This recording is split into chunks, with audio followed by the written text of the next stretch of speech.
So ఈ జనరేషన్లో ఒక ఫ్యాక్ట్ మాట్లాడుకుందాం. ఓకే, ఏంటంటే ఇప్పటికీ మా ఆడవాళ్ళలో కూడా బంగారు తల్లులు ఉన్నారు. ఓకే, కానీ కనుమరుగైపోతున్నారు. ఈ జనరేషన్ అమ్మాయిలు కొంతమంది, అందరూ కాదు, కొంతమంది బంగారు తల్లులు ఉన్నారు.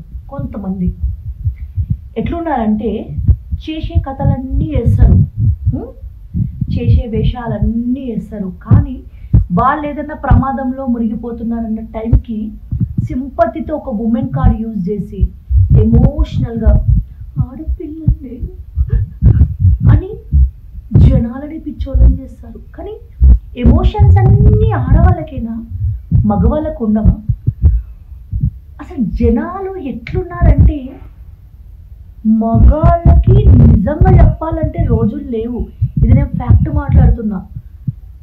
70% మగవాళ్ళు అమాయకులే ఉన్నారు, 90% ఆడవాళ్ళు బద్మాషులు ఉన్నారు.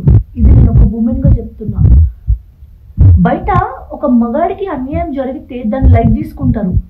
కానీ ఒక అమ్మాయి కావాలని స్టంట్లు వేసినా, సింపతి గేమ్ వేస్తే మాత్రం అందరూ ఆడపిల్ల కదా, పాపం కదా అని అమ్మాయి మాటలకి పడిపోతున్నారు. అంటే ఎమోషన్స్ మొగోళ్ళవి కాదా? మొగోళ్ళు మనుషులు కాదా? వాళ్ళు మళ్ళీ పుట్టలేదా? ఆలోచించి